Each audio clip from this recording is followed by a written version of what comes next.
What's up, sports fans? It's time for week number 3 of picks and predictions by yours truly for the NFL 2025 season. And before we get underway with our week 3 picks, let's recap how we did in week 2. And as you guys can tell, other than making one fatal change, one fatal error that actually knocked us out of the running to win the whole week, ironically, we lost that to our brother who had 14 wins. We got 13 wins and only 3 losses. So we definitely did quite well to make up for last week's 8-8. That being said, we'll talk about a couple of the games here that didn't exactly go the way we obviously wanted them to. But starting us off with some solid wins here, we got the Packers, the Bengals, the Cowboys, the Lions, and the Rams all winning their games. So we started off, pretty good from Thursday night moving into, Sunday afternoon football. That being said, that Cowboys game. Wow. Okay, that was insane. I know that the commentator, I know they were giving a lot of credence, a lot of credit to Russell Wilson looking like his Super Bowl career level self, which sure, fine dandy, but on both sides of the ball, the Cowboys looked mediocre. We didn't look great at defense, and we couldn't pull out that same level of high offense that we did against the Eagles. And a common problem that the Cowboys had, especially in the Tony Romo era, was always the Cowboys playing to the level of the team they are facing. This was a major problem that the Ravens also, in my opinion, have this problem. The Baltimore Ravens currently have this issue, where if they go against the Eagles, the Chiefs, the Bills, the Cowboys will have a one-possession game. They will go toe-to-toe with any team. Then when they play a team that's in the bottom, that same strong team that went toe-to-toe with the champions, they play as though they're in the bottom too. They constantly did this before, and it was very painful to watch. Now, as I said, a lot of credit was given to Russell Wilson and stuff like that, and he made his career long and stuff like that. Good for him. But that being said, yeah, it was not a great showing by our Cowboys. There were mistakes made by us, and the Giants gave us plenty of opportunities with heavy penalties going on, but yeah, just no, we did not look great, and it was definitely a painful from 2-6 for me to watch, because it went to overtime against the Giants. Wow.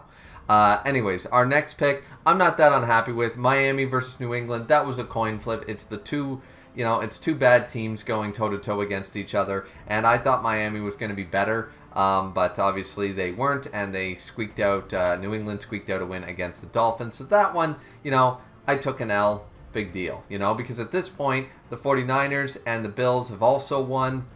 The Seahawks won against the Steelers, which a lot of people didn't think was going to happen. So I'm only sitting at 1 loss at this point. And I'm pretty happy with that. If you go into the 5:30 games, or depending on your time zones, of course, if you go into the second set of games on Sunday, and you've only got 1 to 2 losses at best, you're doing pretty good. You're doing pretty hot, especially if some of your upsets were in the 2 o'clock games. Then you're doing nice.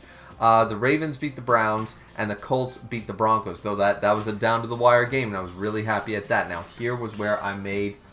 What pisses me off about this mistake was that I told all of you last week, I said, I'm going to pick the Cardinals, but I've got a feeling that the Panthers might win this one.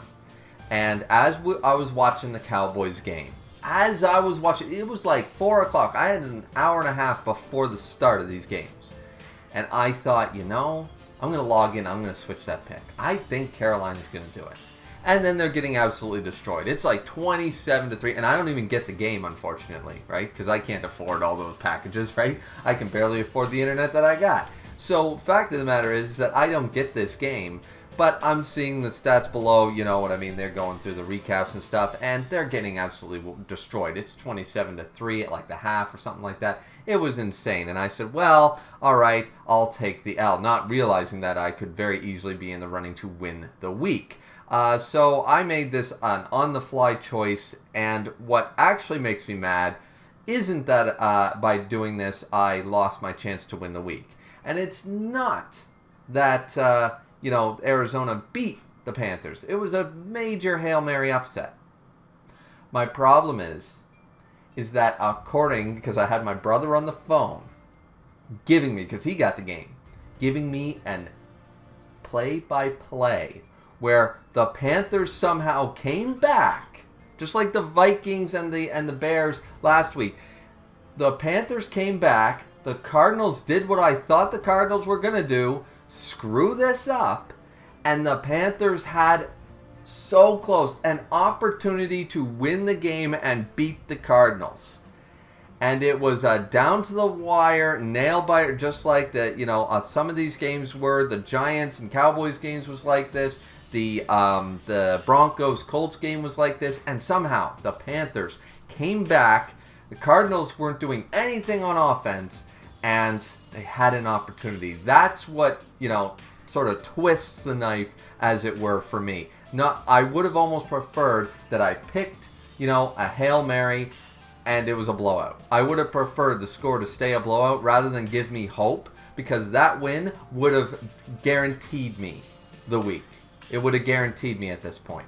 So, insane that they went that far, and I couldn't even watch the damn game. So, yeah, that one hurt the most out of all of them. Then we jump over. The Eagles managed to beat the Chiefs. That was a very odd game, in all honesty. That was a weird one. The Eagles didn't do as crazy good on offense as I expected them to do, but the Chiefs couldn't get anything really going and stuff, so it was weird. But the Eagles did win out, and I expected them to. Plus, the Eagles did look better, on both sides of the ball than the Chiefs did. So the score doesn't really reflect that the Eagles were clearly the better team on both sides. But, it is what it is. The Vikings losing to the Falcons, actually, and this was the one that actually had my brother win the week, was he picked the Falcons over the Vikings. Now, I thought the Vikings would learn from their mistakes from last week, and they would jump into this game with renewed vigor and stuff like that. But the Falcons came out strong, and the Vikings, I don't think the Vikings are going to do so hot this year. I'm just not seeing the power, right? Then we had the Tampa Bay Buccaneers and the Chargers win on Monday night. We had Tampa Bay and Chargers both picked, so we get our 13 wins. We didn't do too bad once again. We could have had 14 wins had we just not changed our pick from the Cardinals, from the Cardinals to the Panthers. Had we not changed that, we might have won. It would have went down to a tiebreaker, and unfortunately, between myself and a couple other people in the pool, and I might have lost the tiebreaker anyways, so there is that. But I will not scoff at 13-3 for week 2, because we had to make that up, going into it. So, anyways, with that out of the way, those are the results of the last week. Let's move on to the picks for week 3. So over here we have our picks for week number 3, obviously. And we're starting ourselves off with the favorable Buffalo Bills, Green Bay Packers, and Indianapolis Colts over the Dolphins, Browns, and Titans, just sweeping all 3. Now, I can see maybe if somebody wants to pick one or two of these as their upset pick, like go Dolphins over Bills where it's a division rivalry, or Browns over Packers just for that major upset and trying to start off the week a little weird. But we already tried that in week 1, and we're still making up for being behind the 8 ball. So as a result, I'm going to keep this a little more safe here, start ourselves off with a few more obvious picks and obvious wins. The next one, I don't know how people are feeling, because I don't know if you guys know this. I try to avoid listening to the Sports Center and the radio and checking the odds in general for before I make my picks. I like to make my picks, and then depending on new information, an injury list, something happens, whatever, I then might change my picks. But in general, I like to make up my own mind first without other outside influence, and then I go forward. So I don't know how people are feeling about a lot of these, but Vikings over Bengals is still pretty obvious to me. Because though Joe Burrow is hurt, the Vikings are so damn wishy-washy, and I picked them, and they do not look good. They look so disorganized. I don't know about the individual talent, but they look so damn disorganized. While the Bengals, Joe Burrow gets hurt, and they rally around their backup. They rally around him, and they still win that game. That's what I want to see. So I got way more faith in the, the companionship, the synergy between the Bengals team and players on offense, especially losing their star quarterback for now weeks. So they've got to make this up. They've probably practiced the shit out of last week to make up for the fact that they're not going to have Burrow back for a while. So they're like, let's double down. Well, the Vikings seem to be like, I don't know, what do we do? So for me, it's still an obvious pick, even with Joe Burrow out. Bengals. Bengals was my first thought, and it's still my last thought. Let's go Bengals.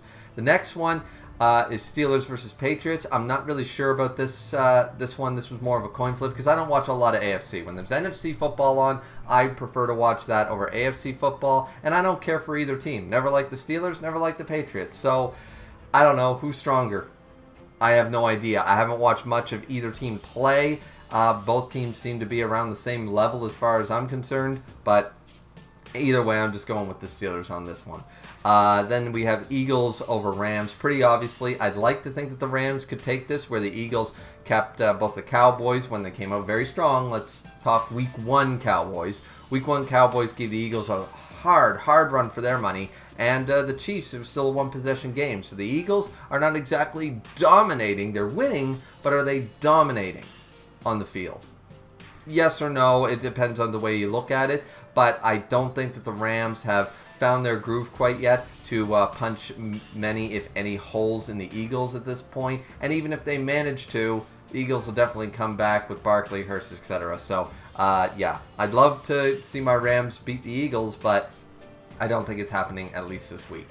Then we have Buccaneers over Jets, Commanders over Raiders, and Falcons over Panthers, quite obviously. Would I have decided differently? The Panthers-Falcons pick had the Panthers won against the Cardinals. Maybe it would have crossed my mind, but probably not, because the Falcons came out swinging, and the Panthers, even if they had won that game last week, it would have been, you know, a down to the wire against the Cardinals of all people, while the Falcons probably wouldn't have made the same mistake. So I don't think the Panthers, whether they won last week or not, we're going to beat the Falcons either way. So Falcons for that one. The next two picks are, I don't know. Are they coin flips? Are they underdogs? I'm not sure.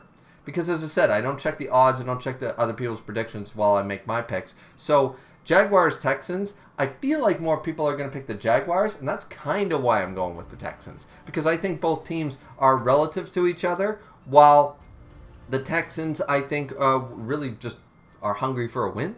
You know, they're just more hungry for it, and I really do think more people are going to pick the Jaguars. And so, while it's not a crazy upset, assuming that it's an upset at all from either team, it might just be a 50-50 choice. I do think that the Texans, more people will pick the Jaguars, and therefore trying to win a couple of points back more easily, I'm going with the Texans. That's my reasoning there. Chargers over Broncos. I kind of considered the Broncos for half a minute there, because the Chargers might have beaten the Chiefs, but the Chiefs aren't that good. They're strong. They're not a bad team or anything like that, but everyone still thinks it's 3 years ago. You know, when the Chiefs were a dominating juggernaut force, scoring, 35 and 40 points. They didn't do that last year, and they're not showing great this year. They had a weak schedule where they squeaked out wins on offense, and now this year they're struggling.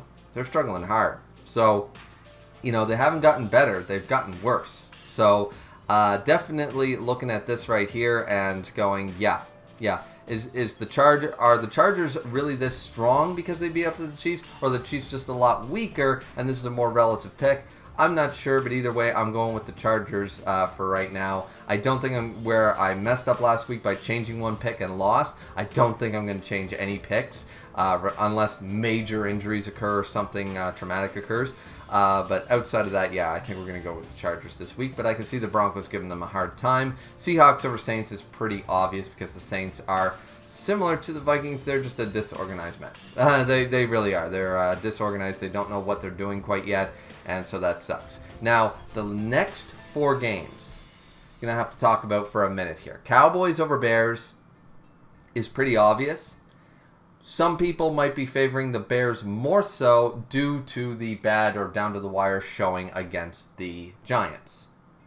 Now, to give fair credence, and the commentators and everybody did, to Russell Wilson, just because the Cowboys' defense gave him opportunities doesn't mean he was always going to guaranteed hit those opportunities. The fact of the matter is they said more than once that this is Super Bowl-level Russell Wilson coming out of that arena on fire.